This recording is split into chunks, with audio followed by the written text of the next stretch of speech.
Hello guys, welcome back po muli sa ating channel para sa isang panibagong video ng foreclosed properties dito lang sa may Molino Bacoor, Cavite.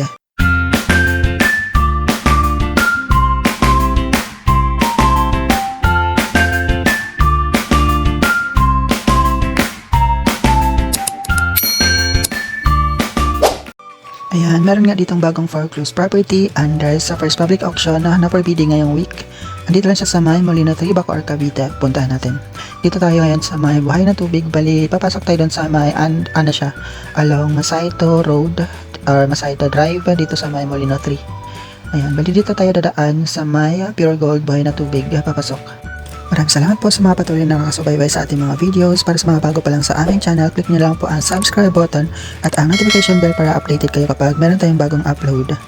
Disclaimer lang, hindi po kami agent or connected sa Pag-ibig Foreclosed Properties. Kagaya nyo lang din kami na nagbibid para makakuha ng sariling bahay. Ayan, ito na yung Masayto Drive. Straight lang natin to. Itong kalsadang to, ang labasan niya is sa may Bacoor Boulevard. Ayan, napakaganda ng location itong property. Ano siya, napakalapit niya sa may Bacoor Boulevard. So, ang malapit na establishment dito ay ito nga, yung dinaanan natin na Pure Gold buhay na tubig. Tapos, sa kabilang side naman ay yung Walter Mart Bacoor. Local. Ayan, may ano din siya may mga grocery store or department store din siya doon sa may Bacoor Boulevard. Nandun din yung ano pa yun, RFC Molino ba yun? Hindi ko kapisado pero yan, check nyo lang sa map. Ito yung kalsada na papasok. Bali, galing ako sa may buhay na tubig street. Doon tayo nang gagaling papunta dito sa location. Ito naman yung kalsada na to ay nadaanan ko na din siya nung meron akong na-feature dito na property. Dito sa may kaliwang side ko lang. Ayan, itong subdivision na to nung nakaraan. Check nyo lang po din sa ating mga previous videos. Nandyan siya. Dito din naman siya yung daanan sa may Masayto Drive. Maganda naman dito ang location kasi ayan marami siyang puno. Yun nga lang may mga pinuputol pero ano naman. Maaliwalas naman dito at saka mukhang private road naman siya kasi hindi naman siya usually dinadaanan talaga ng sasakyan. Along the way dito is marami din pong subdivision kaya ano siya, maganda siya. Yan nga lang, ayan may mga puno na pinuputol pero ano siya, mukhang ano naman ginagamit din nila yung mga puno dito. Parang ipil-ipil yata to. Ayan, ipil-ipil yung tawag sa amin. Malapit lang naman itong location pero ang kagandahan dito is napakalapit nilang talaga sa sa Bacoor Boulevard. Pwede nga din siyang lakarin lang pag palabas kayo doon. Medyo malayo siya dito sa sa may Pure Gold buhay na tubig kasi medyo parang dulo yung location ng subdivision Ayan, sundan niyo lang ating biyahe.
Dito na tayo sa pinaka-entrance ng subdivision. Ito siya sa may kanan. Ayan.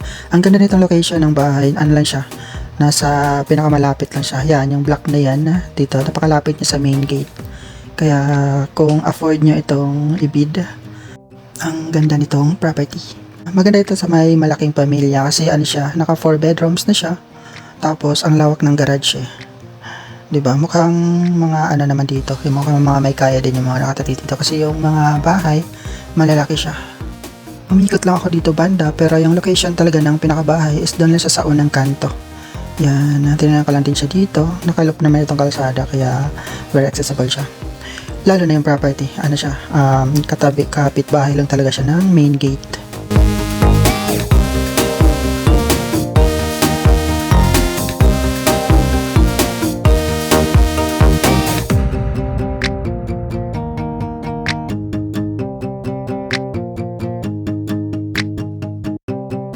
Dito rin pala sa dulo is mayroon siyang parang playground. Ayan, ang ganda. Napakalapit niya lang din sa location ng bahay. Tapos, ano siya, makikita lang din yung kalsada niya na dinaanan natin kanina. Ang location ng property is dito lang siya. Kasunod ditong bahay na to. Dito pala may vacant lot. Ayan, hindi ko alam kung papunta din siya sa foreclose. Pero yung location ng bahay is, ito siya, kasunod ng sasakyan na to. Ayan, ito siya yung pinaka-location. Ang laki ng ang laki ng lote, ang laki din ng bahay.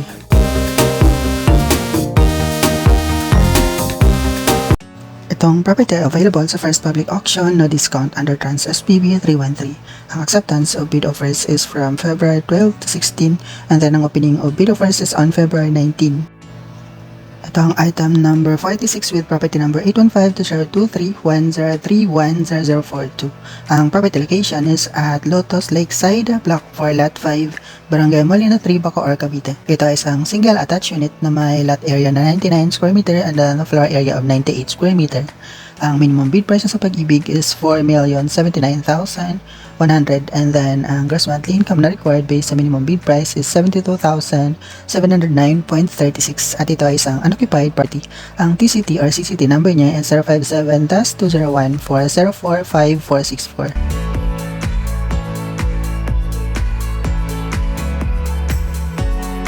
Kung makikita nyo yung bahay, napakalawak niya, di ba? Pwede siyang 2 kotse or 3, parang kasya sa garage eh. Hindi ko sure yung 3, pero ayan, malawak yung garahe niya. Ito yung itsura ng bahay. Ang ganda niya talaga, parang hindi talaga siya na-occupy mula nung ginawa itong bahay. Naka-sliding window din pala ito. Tsaka dito banda is ano siya, kwarto.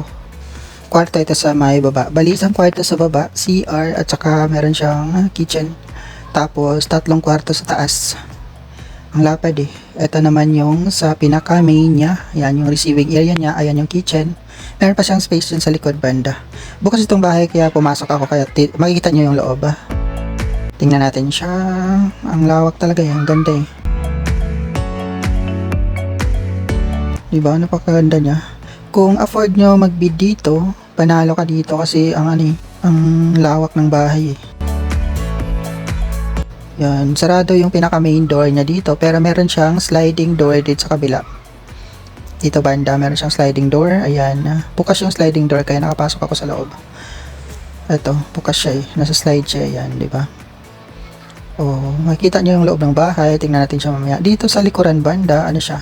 Pader na siya, wala na siyang space. Kaya, ayan, makikita niyo naman. Di ba? Palikapit bahay na yung likod. Ayan siya. Yung harap. Malawak pa yung space din niya dito sa gilid eh. Pwede na din siyang i-extend. Di ba? Dual yung pinto niya. May sliding door pa dito. Ito yung loob niya. Ang lawak. Tapos meron siya isang kwarto. Yan. Yung sa kabilang pinto naman sa gilid, ano siya? Sa may likuran banda. Na pwede din siyang i-extend. Parang laundry area niya. Ito yung itsura niya sa may harap. Ang linis pa ng bahay eh. Mukhang hindi talaga siya natirahan. Ayan. Ito yung kitchen. Ito yung, ayan, naiwan ko pala yung cellphone ko kaya kinuha ko siya muna sa motor. Adik nakalimutan kong kunin. Ang lapad din naman ang kalsada dito. Sa lawak ng mga bahay dito, meron talaga mga sasakyan yung mga nakatira dito eh. Balik tayo ulit dito sa pinakabahay. Tingnan natin yung loob niya. Tapos, akyat tayo din sa taas. Kung ano yung tsura.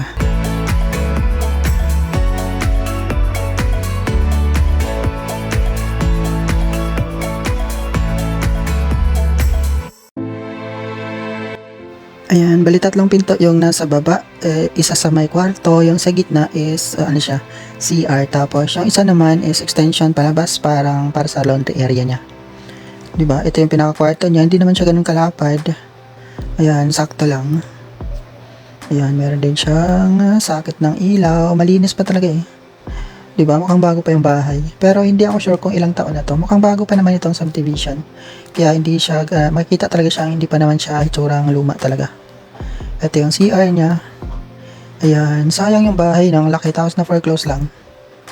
Ito yung sa may likuran banda. Marami na ditong tumubo na mga tanim. Hindi ko alam kung ano yan. Ano ba tawag dito sa tanim na to? Hindi ko kilala kasi. Ayan, sarado nga lang yung pinto kaya hindi natin siya mabuksan. Hindi natin siya makita yung labasan. Dito lang tayo makasilip sa may bintana.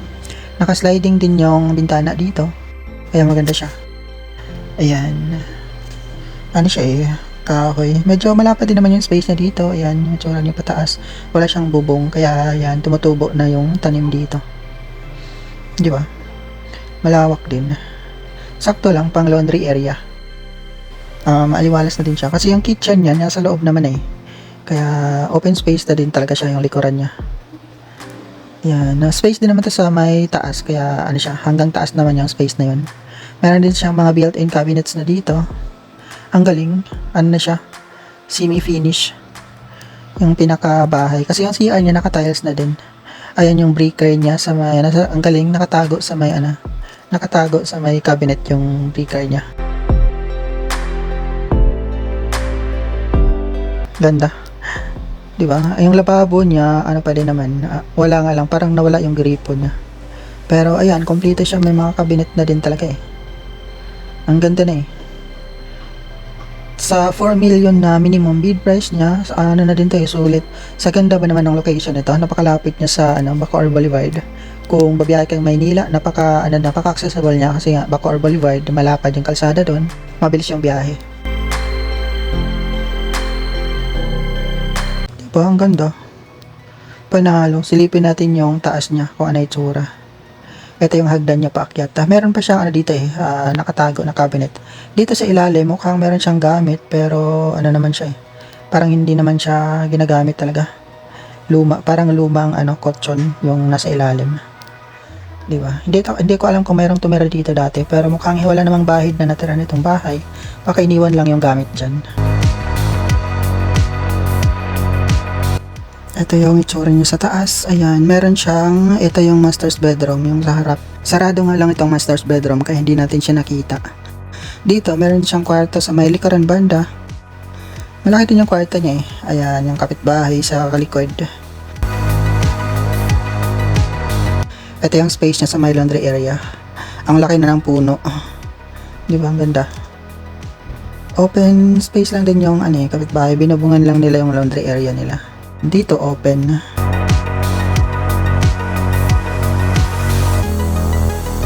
Tapos naka sliding window din siya. Meron din siyang sariling bintana. Ayan hindi siya kalakihan yung kwarto na to, pero pwede na siya.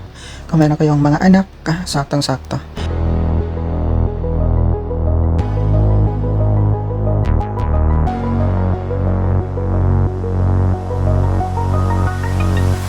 Dito sa gitna, siya CR. Ito yung CR niya, naka-tiles na din.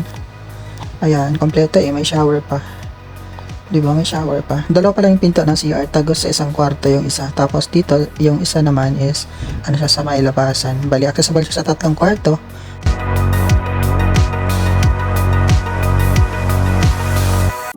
Ito naman yung pangalawang kwarto niya, medyo malapad to. Tapos meron siyang balcony. Ang ganda, may balcony pa. Tapos, ito yung pinto niya tagos sa CR, hindi mo na kailangan lumabas. Kung pupunta ka sa CR, meron siyang direct access. Diba? Hindi ko lang, parang ito yata yung master's bedroom or sa kabila. Parang mas malawak tong kwarto na to. Tsaka meron siyang balcony talaga. Ang ganda. Diba? Ang ganda na itsura sa labasan. Ayan. Ang aliwalas. Kitang-kita eh. Mukhang bago pa din yung bahay eh. Ang ganda pa eh.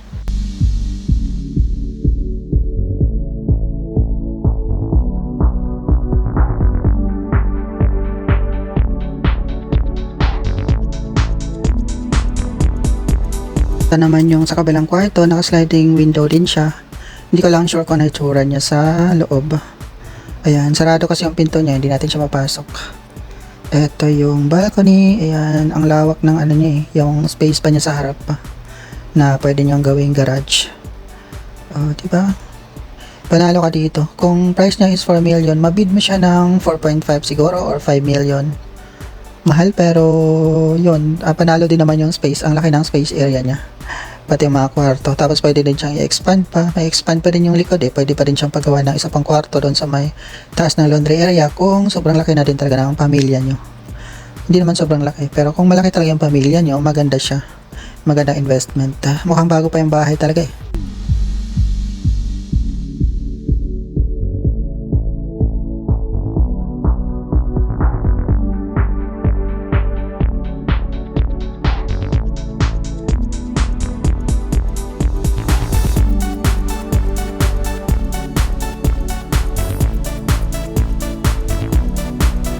Yung kisame niya dito sa kwarto, maayos pa naman. Ano lang, mayroon lang siyang medyo ano dito. Nakikita yung dugtungan. Pero ano lang naman yan, ipa-plaster lang yan eh. Para matapalan. Diba? Ayan yung padlock. Ito yung palabas. Sa may gitna siya banda. Ito yung access. Dito talaga sarado yung pinto eh. Dito talaga siya mabuksan. Kaya hindi natin siya masilip. Ayan, sarado.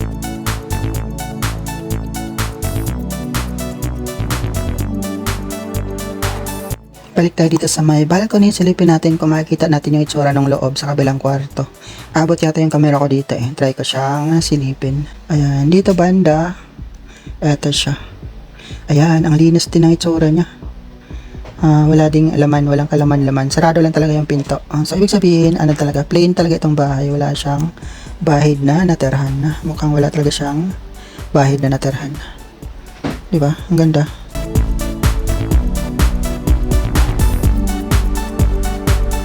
Ito naman yung itsura niya sa may gitna banda. Ayan yung access niya sa 3 kwarto at sa CR.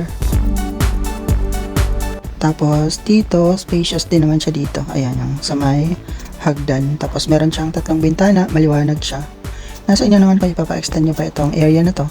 Pero ang ganda niya. Hindi siya tipong madilim kasi 3 yung bintana dito eh. Kaya ang liwanag tingnan. Syempre, pag gabi madilim yun. Pero pag umaga, kahit walang ilaw dyan, maliwanag siya. Ayan. Balik tayo dito sa baba. Diba? Ang lawak. Pwede pang ipa-extend yung gilid para mas lumapad pa siya. Tsaka yung harapan niya, pwede din ipaslab. Mas malawak yun kapag napaslab yung harapan. Pero additional gastos lang lang din siya. Sakto lang din talaga yung kwarto sa baba eh. Ito yung kitchen. Tapos yung sala, pinakasala niya. Malapad. Ayan. Tapos merong main door dito at saka sliding door. Ang ganda.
Ayan lang, balik na tayo sa labas. Paglabas po dito sa may kanto, main gate na.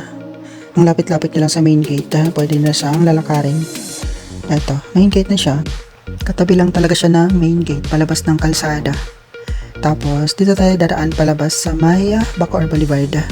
Sundan niyo lang ang ating biyahe palabas. Kung gusto niyo siyang makita, let's go!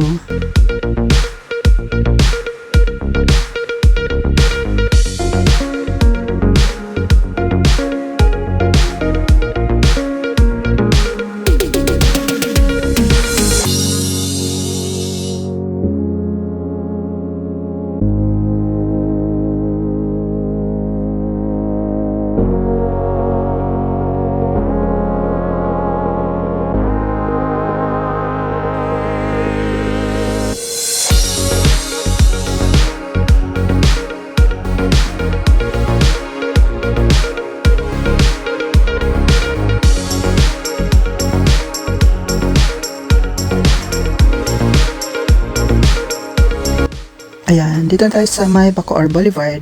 Diba? Lapit-lapit lang. Dito ko na lang tatapusin ang ating video. Maraming salamat sa panonood. Hanggang next time po. Mali, ingat tayo palagi and God bless. Good luck sa bidding.